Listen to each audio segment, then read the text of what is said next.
Hello and welcome back to my Partners in Crime. Welcome back to Murder Analysed for another true crime. Now again, this is an unsolved case. Keeping up with our theme for Christmas to bring some, at least, you know, these girls, or in this case this young girl, Kellie Pratt, at least bring her body back, because it is undoubtedly this girl was murdered probably as she was last seen about 11:30 p.m. on June the 11th 2000, and she was talking on her phone outside a pub in Norwich. Now again, listen, we do crimes, and again we can say, you know, is it because they're missing because they want to be missing? In this case, no, right? This girl was a mother of two. She had years before had been in a relationship and married and stuff, and worked in a nursing home and everything else, and she was I think she had moved to Norwich in about 1998. Now following her move, things sort of happened. She had a breakdown of her marriage and everything sort of happened, and then she got into really drug addiction and into crime. And now her working on the streets really was only about her addiction and to keep her addiction going. She was a heroin addict at the time, and it's just terribly sad when we think that these women and men that are out there that now are addicted to this and they're working the streets, you know, they're street workers, and selling themselves to, they are the most vulnerable really in our society, right? Because they need that money to for this addiction. They have to do it. They put themselves in such danger, and that a lot of people, and especially predators, find this group of people the most easiest to murder. They really do. It's like they go out in search of them because they believe that these girls and people like Kellie are nothing, and so by removing them from the streets, you know, the police ain't going to bother looking for them. They forget that these people have children, have families, have lives and stuff. So this is the case of Kellie Pratt, and it's a really sad case because this girl's body again has never been found since 2000. This girl has never been heard of since. Nothing. There's been nothing. Now Norfolk, given that, Norfolk, really, the police, they just literally done this massive search for this girl because they understand, as with anyone that works in crime like this and in law, that when you have someone that is going around killing vulnerable adults on our streets like this, young women, that the potential for anyone to be murdered is heightened, right? Because they don't know for sure that this girl, these killers or these predators, was a street worker. They just assume, right? They assume that she was just a street worker. And this is the issue, is when you have people that don't take notice of these crimes and let them go because of what these girls do for a living, I suppose they hold them in a lower standard than they do anyone else. It's the potential for serial killers and stuff to really be born within this, and really their hunting ground is massive. But it will also, in the end, people, you know, that are not on the streets and are not like that will be innocent victims here, as was Kellie an innocent victim. But in the mind of a predator, they actually really don't care. The reason why they go for street workers and stuff like that is because they are easy to get. They really do believe, these predators, that no one's going to look. And gosh, you know, Norfolk, you know, constabulary really put a lot of effort into finding this young girl. But unfortunately, there has been nothing since. Now, listen, she's been linked to many serial killers, you know, around. I mean, we've done a few of them, I'll tell you, that she could have been linked to because of her nature of her work, right? And also where some of these you know, serial killers travel, and some of the stuff they've done. There are many serial killers that have been caught, and I'll go into them in a minute. A lot of their victims have not been found. They haven't. But again, when we talk about this geographical profiling and stuff of these certain killers, they all sort of try and dump in the same sort of areas, what they're used to and they know. And so it's really good for that one. But, you know, really nothing of this girl. There's just nothing of this poor girl at all, ever. Even though the extensive, I think they've 30 strong team of officers are involved in this case. It's followed up with 880 leads, and they interviewed 270 people in this time, this early stages of this case, to try and get information. So this girl was not just left because she worked the streets and the police didn't care. The police did care, and they tried everything they could do within their power to find this girl, and couldn't come up with one single clue of what could have happened to this young girl. Now, she was standing outside a pub at the phone box. I think it was, she was talking on a mobile phone outside the pub in Norwich, and I'll put a slide up of the pub. I think it's maybe the Rose and Crown or whatever it is, but I'll put a slide up. Now, this is where she was last seen on the phone. She had already arranged that night to meet her friends and stuff. So, you know, was she ringing a taxi? Was she waiting for a taxi? Now, when we say taxis, and around this area, there is a few killers that come to mind that could have done something to this poor girl, or it could have been anyone. The problem is now, when we talk about this sort of crime, is that the potential for, you know, perpetrators is quite wide. It's quite wide. I would have said that she either knew this person that she had got into the car with, or because she wasn't working, right? She was going off to meet people, but she could have thought, oh, well, I'll just do it. You know, you just don't know. You don't know.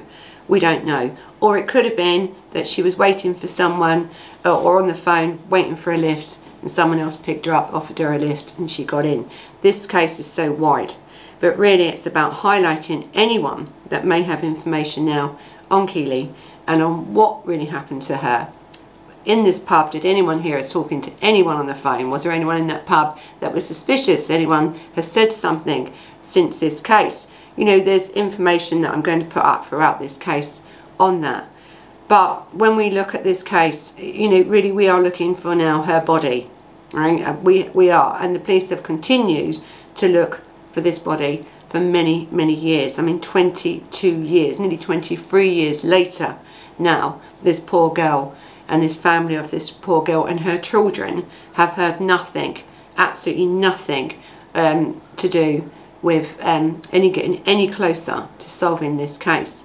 Therefore, again, it leaves a potential killer out there. Now, whether it's one that we've already caught and put away and they just won't say, because most of them won't. It's very rare that a serial killer is going to walk in and tell you who they've killed and who they haven't, really. And so they're going to make you work for it. And it's only when you come up with some evidence that's so overwhelming that they actually tell you. So in 2002, right, her family was informed actually that a young woman's body had been found. Now, listen, these families want answers. They know that Kellie's dead. And most families that believe that their children have been murdered, and they just want that body back. They just need somewhere to go, right? And, you know, show their respects and bury their children or their family in a place where they choose to bury them, so they can go and visit these kids that they're missing.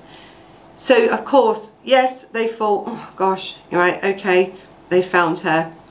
And it turns out that it wasn't her.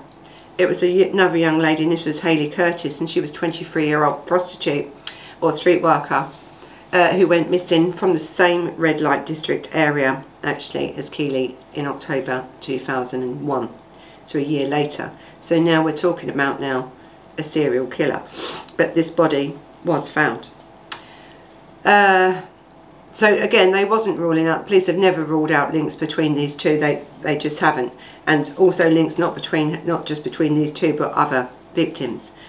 Now, one of the detective inspectors said that people who work in that red light district are vulnerable and have all sorts of issues and problems. And this is what makes them so, you know, great victims, I suppose, for these predators. And if you are willingly going to go into a car with someone, even though, because I think at that time in 2000, people had known that Kellie had gone missing, but they hadn't really linked it to anything else. And so really, once the second girl then went missing in 2001, then people start to more worry. It's very difficult for these girls to work together and, you know, try and keep an eye on each other because of the type of work that they do. and these predators understand that, and that's how they get away with it really for as long as they do.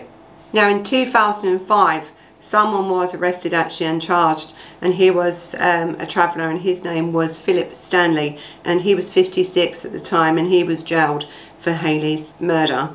Now he wouldn't admit, and they couldn't put him up for the murder of Kellie. They just couldn't. So that then left that sort of case open. But on March the 29th, 2002, another girl, 22-year-old Michelle Beatles, now she disappeared from Norwich red light district again, prompting fears that it could be a serial killer at large. I would have said it was a serial killer at large. You have one girl going missing, because as I've said before, in many cases when we deal in the new FBI, really, when they look now at profiling, they say that you should start looking when you've had 2 murders, really, in that may be linked, whether they're linked or not, but if they're the sort of same thing, you've got the same age girls going missing from a red light district, the same sort of, you know, characters and stuff, then you are looking for a serial killer. And if you start your investigations at 2 kills, you know, unsolved, one you haven't found, that you know really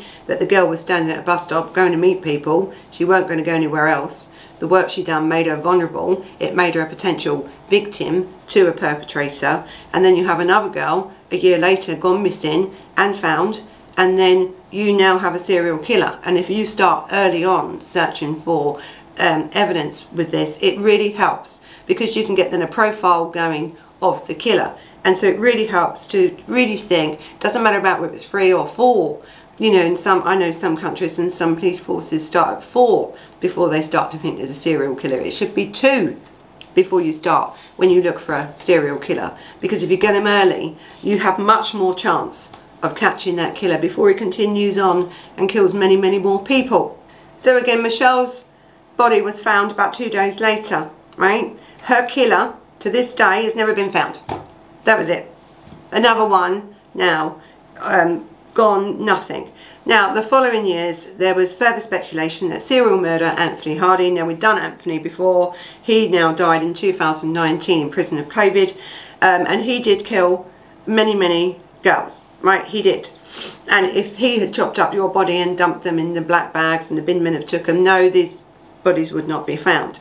But Anthony Hardy was the Camden Ripper, and he was a violent man without a doubt, and he did seek out this sort of potential victims. That was his sort of victims that he liked, because one, they would go willingly with him, then he could do what he wanted. The minute you walked into Anthony Hardy's flat, the minute he had one, because he was homeless for quite a while, Anthony Hardy, and we've talked about him in other killings, and he's up for a lot. But Anthony Hardy was a paranoid schizophrenic, and he was going through lots of different episodes, and so really would he have even remembered doing it? It's unsure. Probably though with Anthony he wouldn't have also said either. So Hardy was from Norfolk and admitted killing Sally White, 31, and Elizabeth Feld, she was 29, and Bridget McLennan, now she was also from London. So he admitted them, right? But they're now saying it could be Hardy in connection with this case. If that is true, then no, her body would not probably be found, because the way he dismembered and got rid of the body parts. But again, it's unclear at that time, was he as active as he was as his paranoid schizophrenic got worse, unmedicated after years. He could have, right? He could have. And if he did, we will never know, because as I said, he's now dead. So it's about in 2005 when they come out and said, listen, we're feeling the worst and that we believe this girl has been murdered, right? This is what the police have said. They'd done extensive search. They've done everything they could. They couldn't find one single clue after all these years. And as I said, it wasn't through lack of trying with this police. It just wasn't.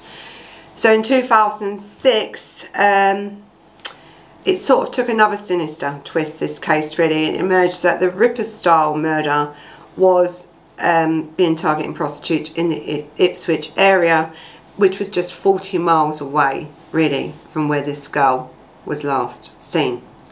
Now, we all know who that is, don't we? So in about 2006, right, we had, this is like 6 years now later, we had police confirming that they were liaising with the Suffolk Constabulary and force it because of the deaths of this Gemma Adams, and she was 25, and the disappearance of her missing friend and fellow vice girl. Again, they were working on the streets, Tanya Nichols, and she was just aged 19 at the time.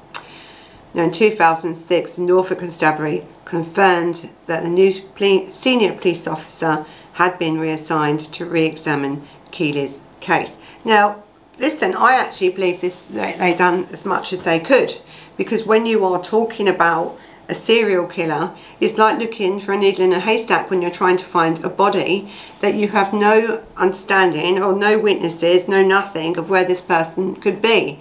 And I'm telling you now, Norfolk and all these sort of places are again very easy, and it has places to get rid of bodies which may never ever be found.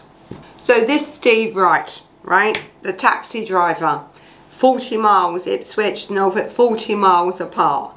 Right, this man he was a taxi driver, he was out and about, he was a serial killer, right, he was a serial killer. Now he, I think, he killed or murdered, what they know of, 5 women, and that included Paula Canal, and she was originally from Northumberland, but again, it didn't seem like there was any links to Kellie were found. In 2007, I think Kellie's husband, Michael Pratt, sensationally wrote a chronicle saying that he believed his former lover had been murdered. Listen, he was right.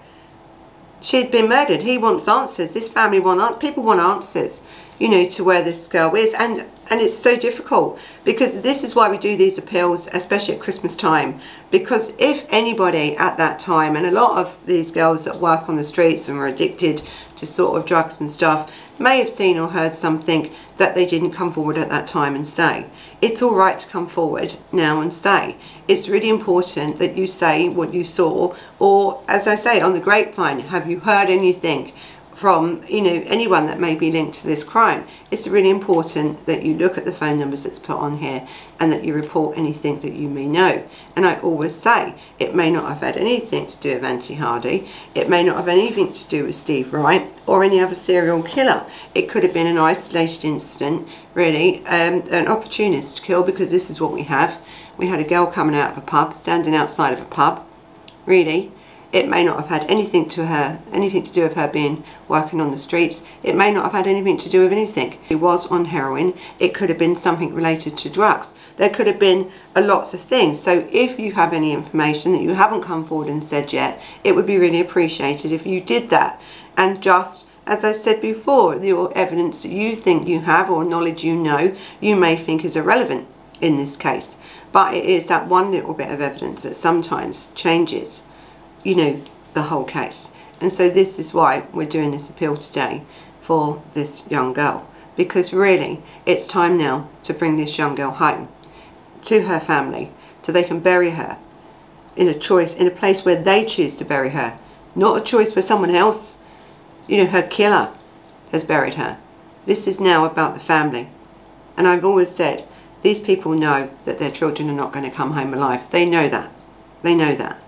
But they should still have a choice of where they bury their children, and where they can go and see their children. And, you know, and she has 2 children herself, who are now 23 years older, 22, 23 years older now. These are people now that need to go and have somewhere to go and grieve and say their goodbyes to their mother.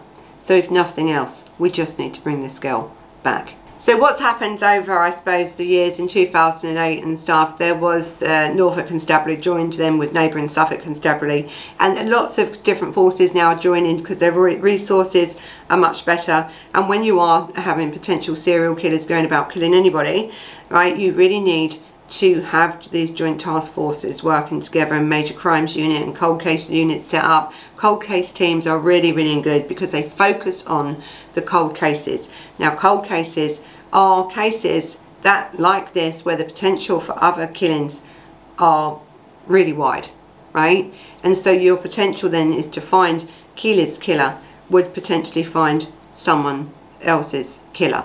And so lots of cases can be solved, because we cannot have serial killers going around willy-nilly, taking people off the streets and murdering them and dumping their bodies.